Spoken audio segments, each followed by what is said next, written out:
새로운 기종의 비행기를 만든 기업에서 안전 테스트를 하게 되었습니다. 비행기가 날아갈 때에 그 공중에서 새와 충돌을 할 때에 이 비행기가 얼마나 안전한가 하는 것을 테스트하는 실험이었습니다. 이 비행기가 안전하다라는 것을 자부하기 위하여서 좀 더 큰 새, 터키를 가지고 실험을 하기로 했습니다. 그래서 날아가는 비행기에 터키를 쏘게 됩니다. 그래서 이것이 프로펠러에 부딪혔을 때 이것이 얼마나 안전한가 보이기 위한 실험이었는데, 그 프로펠러에 이 터키가 닿자 그 프로펠러가 박살이 나고 이 터키는 튀어서 그 조종석 유리를 깨고 조종석 뒷좌석에 박혔습니다. 그리고 이 비행기는 균형을 잃어서 불시착을 하게 됐습니다.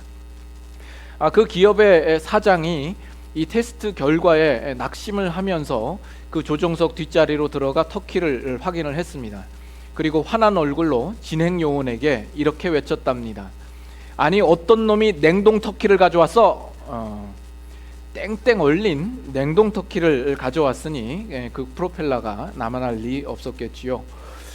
오늘 추수감사절을 맞이하여서 우리 특별히 그 다락방의 순장님들이 냉동 터키를 녹여서 구워서 또 이렇게 준비를 해와서 친교 시간에 여러분들이 함께 나누게 됩니다. 그 수고한 손길을 생각하셔서 감사한 마음으로 드실 수 있기를 바랍니다. 맛이 없다고 불평하는 사람이 없기를 바라고, 맛있는 터키를 먹고 싶으시면 집에 가셔서 혼자 해 드시면 되겠습니다. 분명 맛있게 정성스럽게 준비를 해 오셨을 겁니다. 그래서 여러분께서 감사한 마음으로 나눠 드실 수 있기를 바랍니다. 오늘은 추수감사주일입니다. 보통 이 추수감사주일이 되면 제가 성경의 다른 본문을 택해서 추수감사주일의 주제에 맞게 메시지를 전하곤 했습니다. 사실 지난주에 그러려고 마음을 먹고 있었습니다. 그런데 이 추수감사절 메시지를 준비를 하면 할수록 우리가 보고 있는 로마서 말씀과 자꾸 오버랩이 되는 겁니다. 그래서 성령의 인도하심을 따라서 다시 로마서로 올 수밖에 없었습니다. 저는 이런 경험을 참 자주 하는데요, 참 신기하고 놀라운 것은 하나님께서 때와 시기를 맞춰서 그때마다 꼭 필요한 말씀들을 적절하게 주시는 겁니다. 여러분들은 그런 경험이 있으십니까? 여러분들이 삶에서 고민하고 갈등했던 문제들이 이 예배 시간에 와서 그 말씀으로 해답을 찾고 응답을 받았던 그런 경험들이 있으시지 않습니까?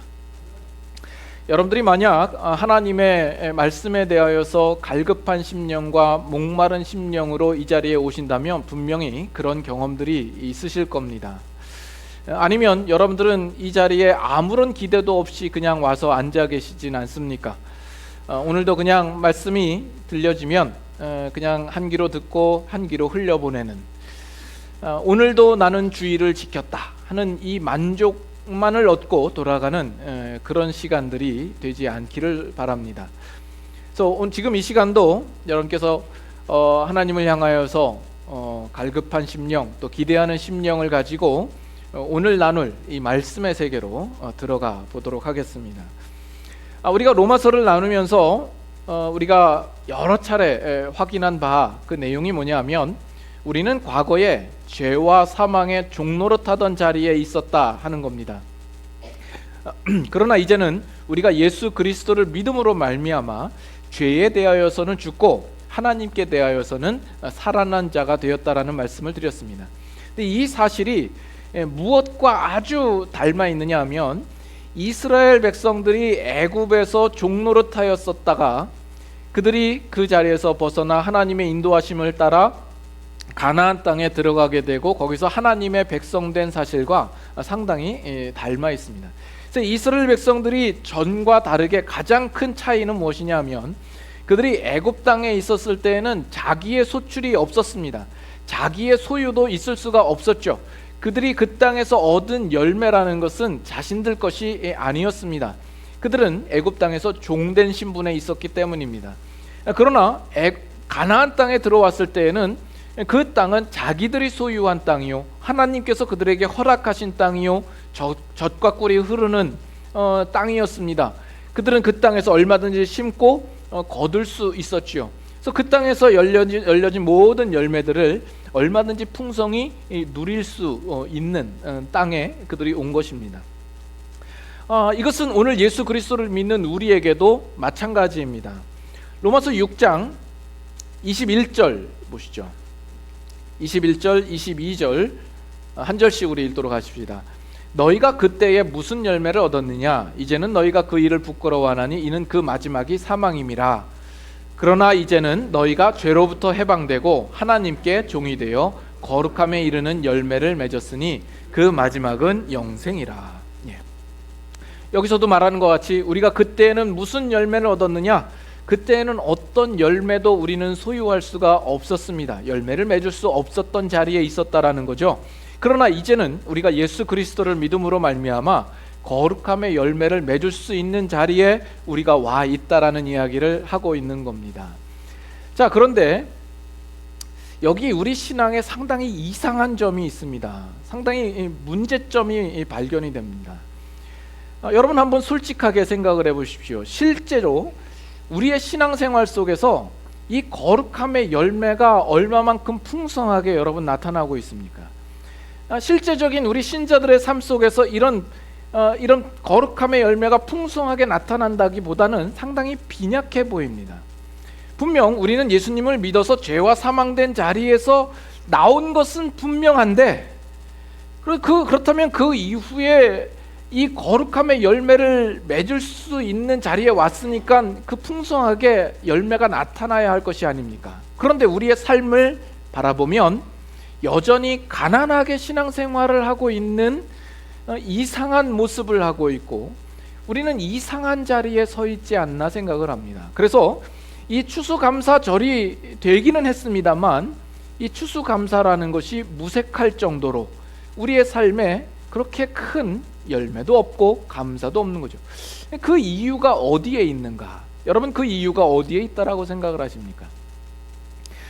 근데 이 구약에 나타난 이스라엘 백성들의 모습과 그 역사 그림 속에서 우리와 비슷한 점을, 유사한 점을 찾을 수 있고 또 그 원인을 우리가 찾을 수 있겠다라고 생각이 됩니다. 그래서 다시 한번 우리가 살펴보죠. 우리가 죄와 사망의 자리에서 벗어나는 이 구원을 입은 일에 있어서는 그것은 절대적으로 하나님의 은혜로 말미암아 되어진 것입니다. 하나님께서 홀로 능력으로 우리를 구원하신 것이죠. 결코 하나님이 우리와 협조한 것도 아니요 우리에게 어떤 선택이나 결단을 요구한 적이 없습니다.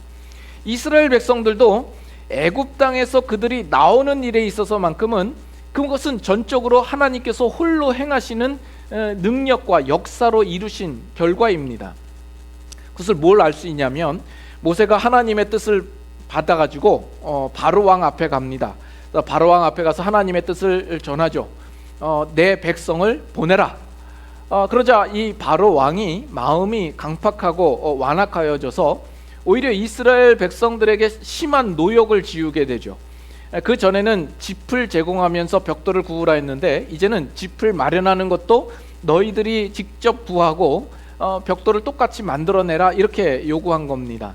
그래서 이스라엘 백성들이 자신들에게 어떤 심한 노역이 가중되니까 곤고해져서 원망을 하기 시작하죠. 그러나 이스라엘 백성들이 원망하는 일에 대하여서 하나님은 결코 그들을 책망하시거나 노하시는 일이 없습니다. 그들이 애굽 땅에 있었을 때에는 하나님께서 그들에게 책임을 요구하시지 않습니다. 모세가 이스라엘 백성들을 이끌고 나와서 홍해 앞에 섰을 때에도 모세가 외친 것이 뭡니까? 너희는 가만히 있어. 너희는 가만히 있어. 오늘날 너희에게 행하시는 하나님의 구원을 보라. 이렇게 이야기를 하죠. 그 이스라엘 백성들을 출애굽시키는 일에 있어서만큼은 하나님께서 이스라엘 백성에게 어떠한 책임도 요구하시지 않고 그들은 가만히 있는 가운데 하나님께서 구원의 역사를 베풀어서 그들을 애굽 땅에서 이끌어 내시는 겁니다. 그러나 이제 우리가 하나님께 대하여서 살아난 자가 되었을 때에는 우리에게 요구되어지는 책임이 있는 것이죠. 우리가 구원받은 백성이 되었다고 했을 때 우리는 그 백성으로서 가지는 책임이 있습니다. 그래서 사도 바울이 오늘 본문에서 이야기한 것처럼 죄가 너희 죽을 몸을 지배하지 못하도록 해라. 몸의 사욕에 순종하지 말아라. 너희 지체를 불의의 무기로 죄에게 드리지 말아라. 의의 무기로 하나님께 드리라. 이렇게 우리에게 책임을 요구하는 명령을 하고 있는 것이죠. 이것을 그렇게 하나님께서 명령하신 대로 요구하신 대로 우리가 살 것이냐 말 것이냐라는 것은 우리에게 주어지는 짐이요, 우리가 결단해야 할 문제입니다. 이스라엘 백성들도 그 애굽에서 나왔을 때에는 하나님께서 그들에게 명령하시며 그 명령에 순종하도록 그들의 책임을 요구하시는 겁니다. 자, 그런데 그 구약 역사를 보면 이스라엘 백성들이 가데스 바네아에 이르렀을 때에 12 정탐꾼을 가나안에 보내죠. 그 정탐꾼이 돌아와서 한 보고에 대하여서 이스라엘 백성들이 울며 불며 하나님을 원망하고 우리는 가나안에 들어갈 수 없다라고 그 가나안에 들어가는 일을 거부하자 이스라엘 백성들은 그 광야에서 40년을 배회하며 살다가 죽게 되는 결과를 맞이하게 됩니다. 바로 이 부분이 오늘날 신앙생활을 하고 있는 우리의 모습과 상당히 유사하다라는 겁니다. 이스라엘 백성들이 홍해를 건너서 애굽 땅에 나왔을 때에는 그들 안에 감격과 기쁨이 있었어요. 하나님을 찬양하며 하나님께 영광을 돌려드립니다. 우리도 예수 그리스도를 믿었을 때에 우리의 마음 가운데 기쁨이 있고 감격이 넘치는 어떤 순간들이 우리의 삶 속에 분명히 있습니다. 그러나 오늘 우리의 신자의 삶은 이스라엘 백성들이 가나안 땅에 들어가기를 거부하고 살아가는 것처럼 우리들의 삶도 뭔가 우리가 마땅히 가야 할 것을 가지 못하고 머물러 있는 삶 같아 보이는 겁니다. 40년 동안 광야에서 배회하는 삶을 사는 것처럼 우리는 우리의 신앙생활이 마치 그런 모습이 되어버린 거예요. 우리가 들어가야 할 것은 하나님의 통치가 있는 곳이요, 하나님께서 우리를 위하여서 예비하신 복들로 우리가 충만하게 누릴 수 있는 곳입니다. 그러나 우리의 욕심과 세상적인 소원함을 우리는 놓지 못하고 있는 것이죠. 그래서 하나님께서 우리 앞에 약속하신 것에 대해서 우리의 시야가 가려져 있습니다. 그리고 하나님께서 우리에게 명하신 것에 대하여서 그것을 받고 항복하고 순종할 마음이 없는 것이죠.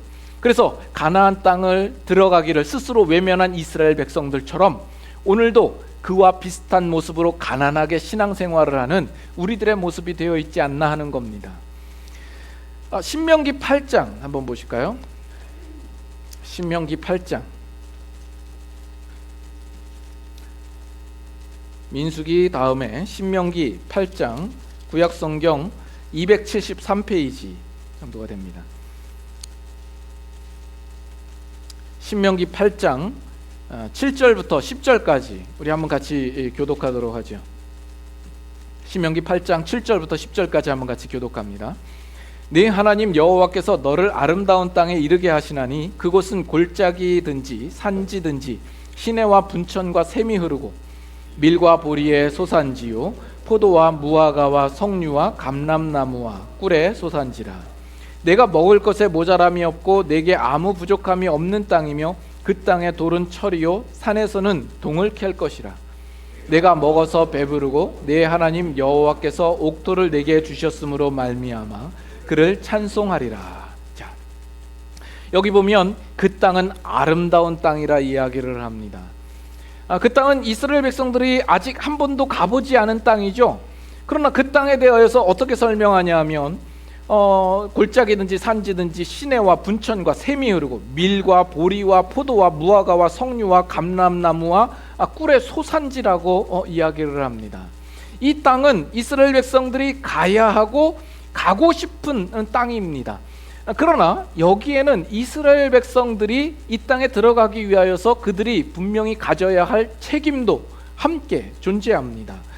6절을 보시면 6절에는 네 하나님 여호와의 명령을 지켜 그의 길을 따라가며 그를 경외할지니라 하는 겁니다. 11절도 보시면 같이 한번 읽습니다. 내가 오늘 네게 명하는 여호와의 명령과 법도와 규례를 지키지 아니하고 네 하나님 여호와를 잊어버리지 않도록 삼갈지어다. 이것이 이스라엘 백성들이 가져야 할 책임입니다. 이 책임을 다함으로써 이스라엘 백성들은 그 가나안 땅에 들어갈 수 있게 되는 것이죠. 그러나 이스라엘 백성들이 불순종했다라는 것이요, 오늘 우리도 비슷한 모습을 하고 있는 것이 아닌가 하는 생각이 드는 겁니다. 여러분, 이스라엘 백성들에게 이 광야 기간이라는 것이 꼭 필요했을까요? 사실 이 40년의 광야 기간이라는 것은 이스라엘 백성들에게는 사실 불필요했었던 기간입니다. 홍해를 건너고 난 다음에 가나안 지경까지 약 640km 정도가 된다고 합니다. 그렇다면 천천히 가더라도 2-3개월이면 충분히 도달할 수 있는 거리였다고 합니다.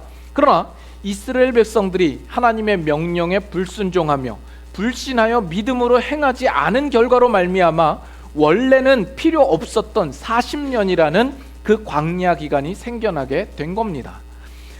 하나님께서도 결코 이스라엘 백성들에게 맨데토리로 40년의 기간을 말씀하신 적이 없습니다.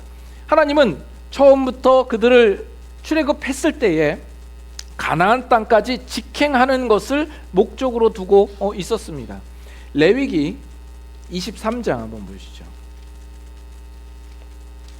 레위기 23장 9절. 레위기 23장 9절과 10절입니다.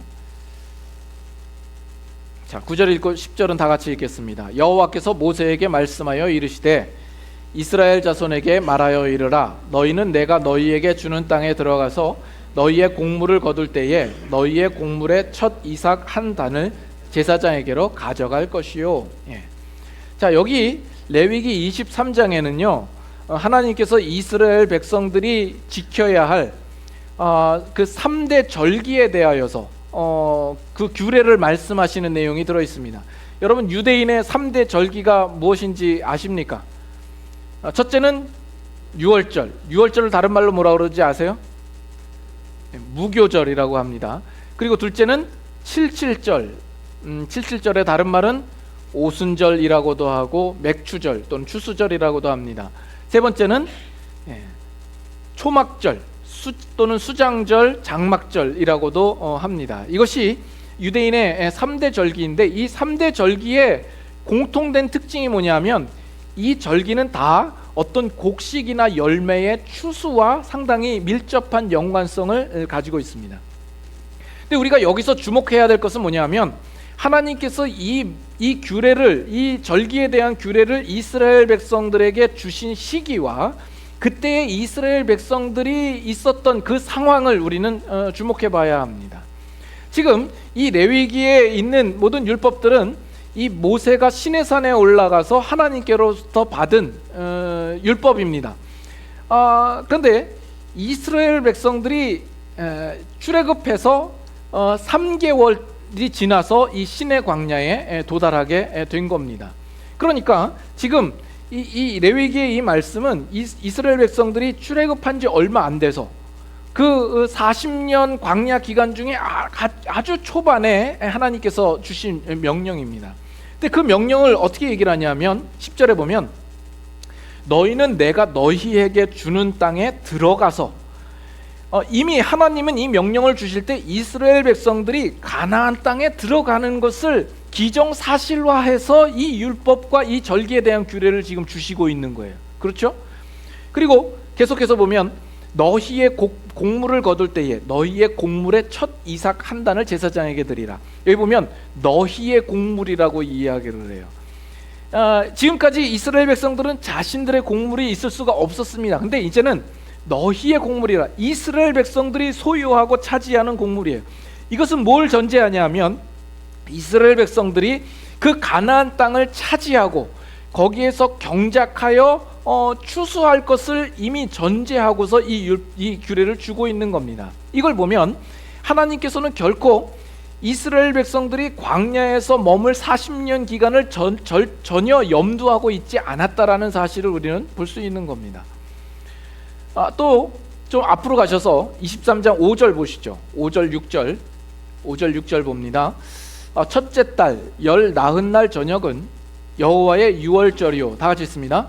이달 15째 날은 여호와의 무교절이니 이래 동안 너희는 무교병을 먹을 것이요. 그 이스라엘 백성들에게 이 유월절은 하루입니다. 하루. 이 하루가 지나고 바로 그 다음 날부터 무교절이 7일간 이어집니다. 그리고 이 무교절 동안에는 이스라엘 백성들이 누룩 없는 떡을 먹어야만 했었습니다. 저는 개인적으로 이 유월절에 대해서 생각을 할 때 이 유월절은 잘 이해가 되는데 왜 그 다음에 무교절이 이어져서 7일 동안 지키도록 하셨는지가 상당히 의문스러운 거예요. 왜 그럴까? 여기에는 어떤 의미가 있을까? 상당히 궁금했던 것이죠. 그것이 풀지 못한 문제였는데 오늘 이 추수감사절 메시지를 준비하면서 그 모든 의문과 궁금증이 풀렸습니다. 그래서 여러분, 이 자리에 오신 여러분들은 땡 잡으신 겁니다.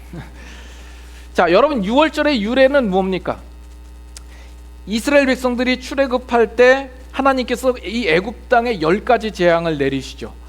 그 중에 10번째 재앙이 뭐냐면 애굽 땅에 있는 모든 장자들을 죽이는 것이었습니다. 그 모든 죽음 속에서 이스라엘 백성들을 구원해내시는 하나님의 방법이었습니다. 그것은 뭐냐면 어린 양을 잡아서 그 피를 문 임방과 설주에 바르게 합니다. 그러면 밤중에 하나님의 심판이 지나가실 때에 그 문에 바른 피를 보고 그 집을 넘어가는 겁니다. 넘어간다 그래서 유월, 한자로는 유월, 넘어간다라는 표현이요, 영어로는 패스오버라는 단어를 쓰게 되는 겁니다. 그것이 유월절입니다. 이것이 유월절인데 그 다음부터 7일간 무교절이 함께 붙어 있는 거죠. 이 유월절은 예수 그리스도의 구속사역을 잘 나타냅니다. 이 어린 양은 예수 그리스도를 예표하는 것이죠. 이것과 같이 우리는 예수 그리스도의 피로 말미암아 우리는 원래 하나님으로부터 심판받아 죽을 수밖에 없는 운명이었는데 그 예수 그리스도의 피를 보고 하나님께서 우리에게 내려질 그 심판을 넘어가시는 겁니다. 그럼으로써 우리는 그 심판을 면제받고 하나님의 구원을 얻게 되는 것이죠. 이것이 유월절에 주시는 아주 중요한 메시지요, 너무나도 분명한 메시지 아닙니까? 그런데 그 다음에 나오는 무교절은 왜 있는가 하는 거죠. 왜 있을까요? 근데 이 무교절은 분명히 곡식이 있어야 합니다.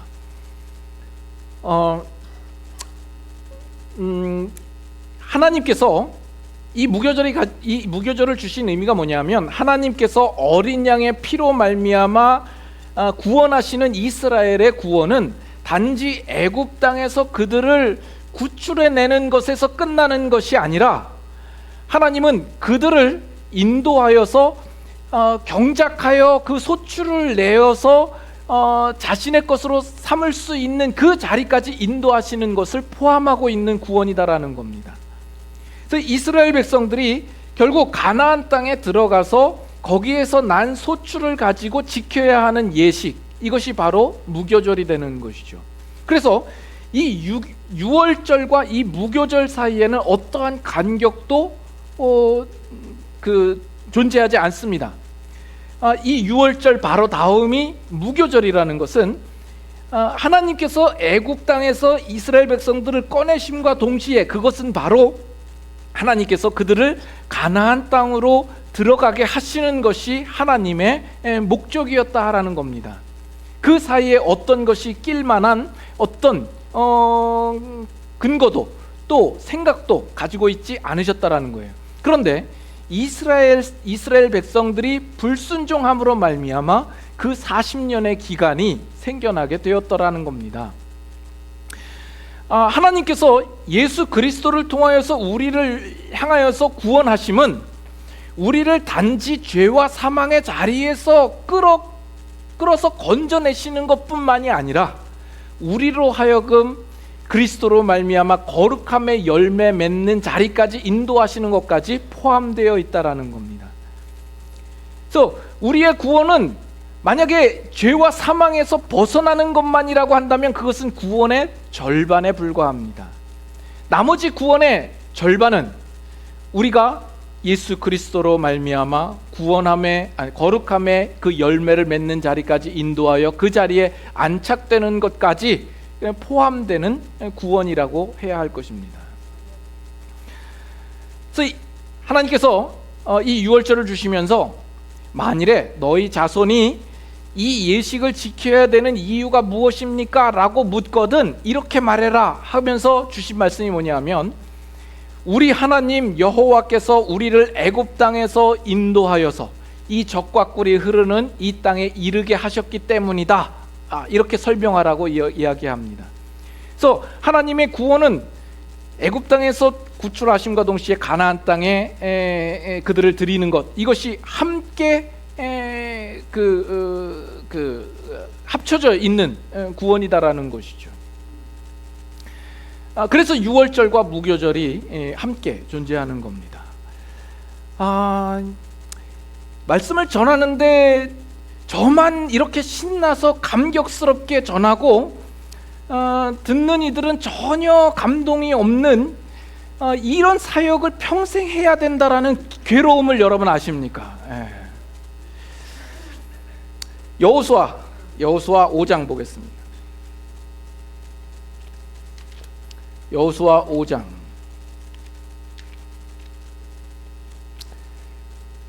여호수아 5장 구약성경 325페이지 정도가 됩니다. 여호수아 5장 10절에서 12절입니다. 여호수아 5장 10절에서 12절, 12절만 같이 읽겠습니다. 10절부터 있습니다. 또 이스라엘 자손들이 길갈에 진쳤고 그달 14일 저녁에는 여리고 평지에서 유월절을 지켰으며 유월절 이튿날에 그 땅의 소산물을 먹되 그날에 무교병과 볶은 곡식을 먹었더라. 다 같이. 또 그 땅의 소산물을 먹은 다음 날에 만나가 그쳤으니 이스라엘 사람들이 다시는 만나를 얻지 못하였고 그 해에 가나안 땅의 소출을 먹었더라. 여기 보면 여러분, 유월절을 지키기 위하여서는 두 가지가 필요합니다. 무엇이 필요했을까요? 첫째는 어린 양이 필요했겠죠. 그리고 또 한 가지는 무교병이 필요했습니다. 그러면 이스라엘 백성들이 광야로 나올 때에 이 어린 양들을 데리고 나오면 되는 문제였습니다. 그러나 무교병은 곡식이 있어야 됩니다. 곡식이 있으려면 그것을 심고 거둘 수 있는 땅이 있어야 하는 겁니다. 근데 지금 여기 여호수아에 나타난 이 유월절은 몇 번째로 지키는 유월절일까요? 첫 번째는 아니죠. 첫 번째 유월절은 이스라엘 백성들이 출애굽할 때 지킨 유월절이 첫 번째 유월절입니다. 그리고 성경을 보면 그 애굽에 나와서 그 다음에 출애굽한 그 다음 해에 한 번 더 유월절을 지킵니다. 그리고 지금 이 본문에 나와 있는 유월절이 이 세 번째입니다. 그러니까 이스라엘 백성들이 가졌던 그 40년의 광야 생활 가운데 이 세 번을 제외한 나머지 기간들 속에서는 전혀 유월절을 지키지 않았습니다. 왜 지키지 않았을까요? 그들에게 무교병이 없기 때문에 그렇습니다. 그들은 광야길을 걸었으며 광야에서는 그 어느 것도 심을 수도 없었고 거둘 수도 없었기 때문에 그렇습니다. 그러나 이제 이스라엘이 가나안 지경에 들어오게 되자 거기서 유월절을 지키게 되는 거죠. 지금 읽은 내용을 보면 그들이 거기서 무교병을 먹고 볶은 곡식을 먹었다 이야기를 합니다.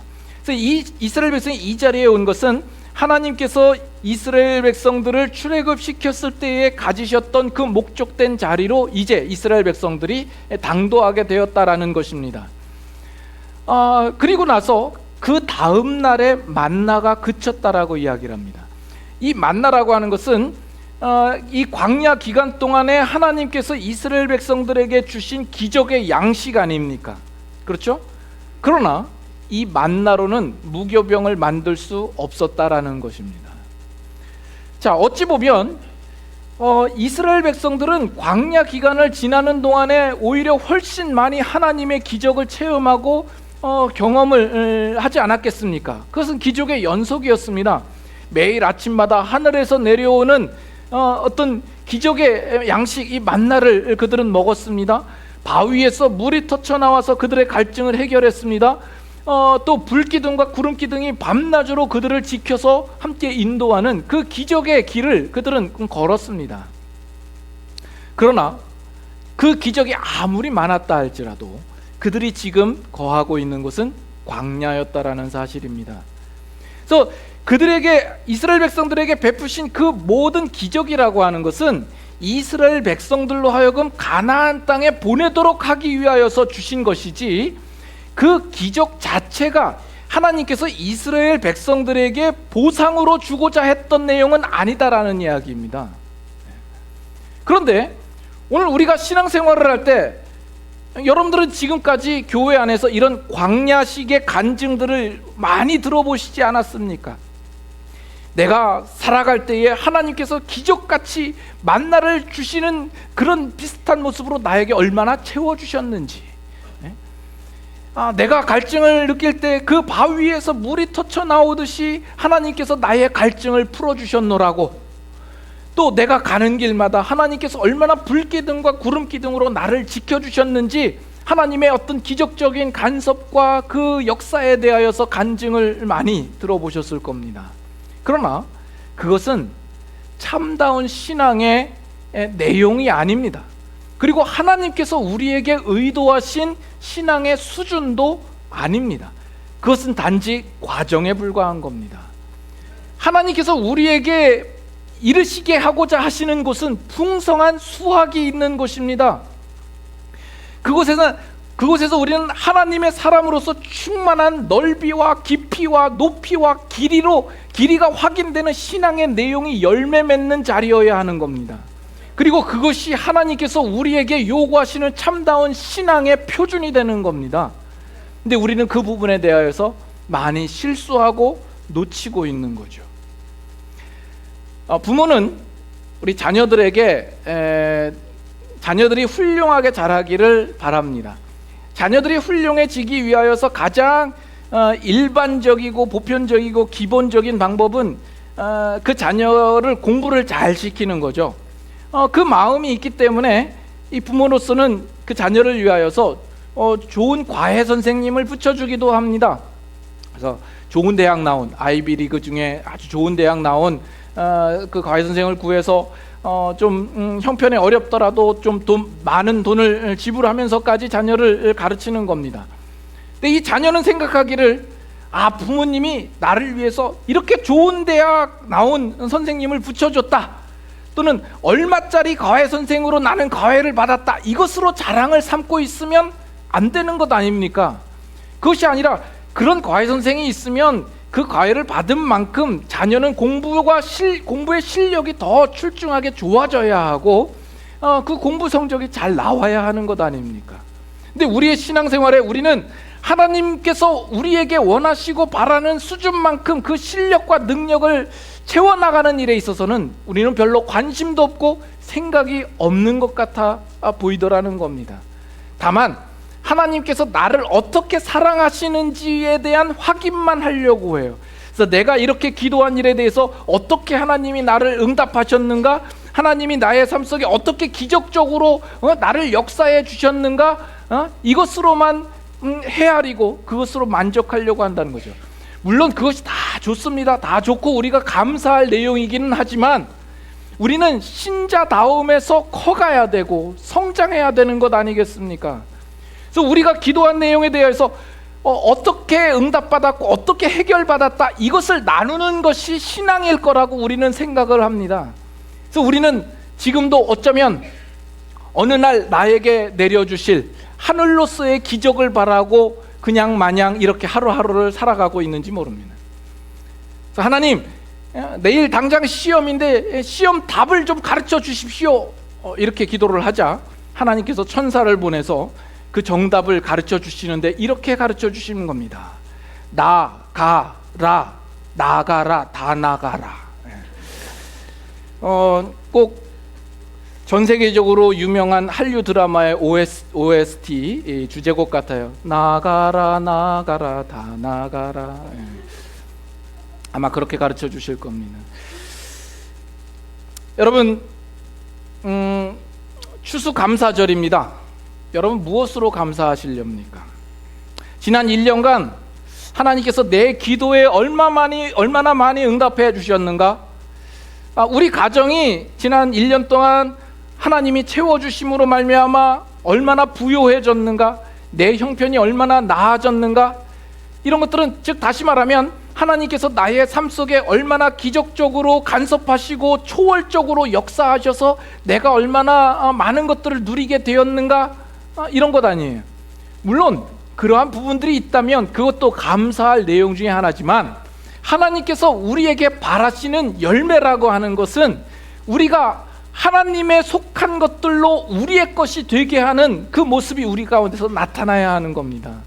하나님의 거룩함이 내 삶 속에서 나타나고, 내가 더욱 경건하며 더욱 신령해지며 더욱 용서를 베풀고 사랑과 자비가 있는 하나님의 성품으로 만들어지는 신앙의 열매가 나타나야죠. 이것이 하나님께서 우리에게 바라시는 목표요, 우리가 이 추수감사절날 거둬야 할 추수 목록인 겁니다. 기적 자체는 결코 우리 기독교 신앙의 내용은 아닙니다. 우리 기독교 신앙의 목표는 더더군다나 아닙니다. 하나님께서 우리에게 여러 기적을 베푸신다면 그 기적을 방편으로 삼아서 우리는 하나님을 알고 예수 그리스도를 더욱 닮아가는 하나님의 사람으로 변해져야 되는 겁니다.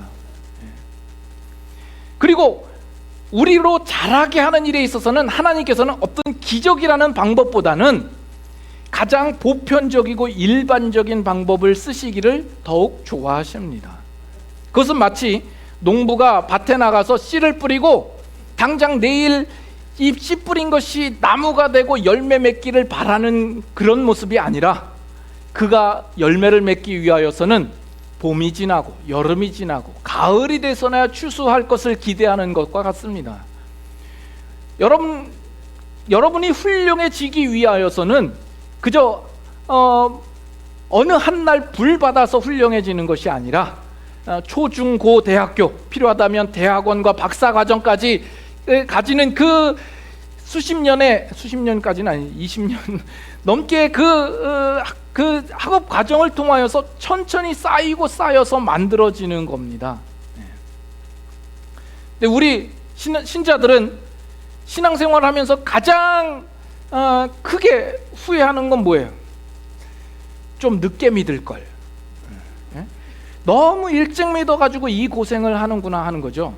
그래서 내가 죽기 5분 전에 믿을 걸 하는 거죠. 여러분, 이것이 얼마나 바보 같은 생각인지 아십니까? 만약에 여러분의 자녀들이 생각하기를, 아유, 너무 일찍부터 학교를 다녔어, 학교는 딱 5분만 다니면 좋겠다 라고 생각을 하고 있다면, 여러분 중에 그래라 이렇게 말할 사람이 얼마나 있습니까? 우리가 이 자녀는 자신이 크고 실력과 수준을 쌓는 그 일에 대해서 어떤 소원함도 어떤 갈급함도 없는 것 아닙니까? 그저 편할 생각만 하고 있는 것 아닙니까? 그것이 오늘 신앙생활을 하고 있는 여러분들의 모습은 아닙니까? 가나안 땅에 들어가기를 거부하고 광야를 배회하는 그런 신앙생활의 모습이 되어 있을 수 있습니다. 그러자 어떠한 열매도 기대할 수 없는 자리에 우리가 머물러 있게 되는 것이죠. 우리가 더 이상 이 문제에 대하여서 실패가 없기를 소망합니다. 근데 이스라엘 백성들이 왜 실패를 했는가 가만히 보세요.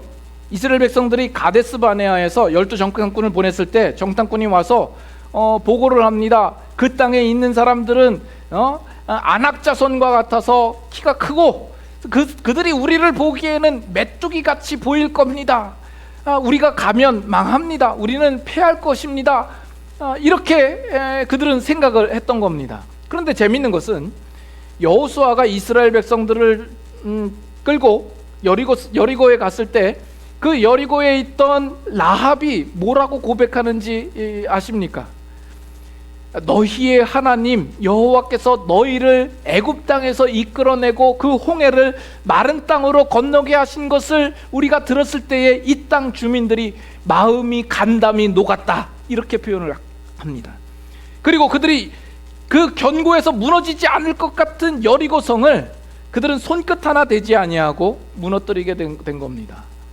이걸 보면 이스라엘 백성들은 진작에 하나님의 뜻을 따라서 순종해서 가면 이 가나안 땅을 그냥 취하기만 했으면 되었을 겁니다. 그런데 그들은 스스로 가나안 땅 들어가기를 외면하고 여러 가지 핑계와 변명을 대면서 그 땅 들어가기를 거부하자 그들은 40년 동안 광야에서 민기적 거리다가 결국 실패하고 많은 인생이 되어버린 겁니다. 오늘 우리는 예수 그리스도를 믿음으로 말미암아 거룩한 열매를 맺을 수 있는 자리에 들어갈 수 있게 되었습니다. 우리는 영적으로 차지할 땅이 있습니다. 근데 우리의 똑같은 변명과 똑같은 변명은 뭡니까? 예? 아니 우리가 이 세상에서 그렇게 살면 우리는 망합니다.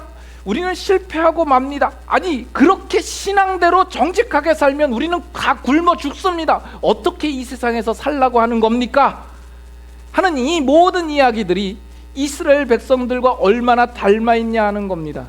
우리는 그런 이유로 오늘 우리가 마땅히 살아야 할 참된 신앙의 삶을 살지 않기로 해버렸습니다. 그래서 제대로 된 신앙을 우리는 가지지 않게 된 것이죠. 그래서 광야에 머무르는 40년을 우리는 지금 우리 스스로 만들고 있는지 모릅니다. 그리고 그곳에서 어떠한 열매도 갖지 못하고 있는 것이죠.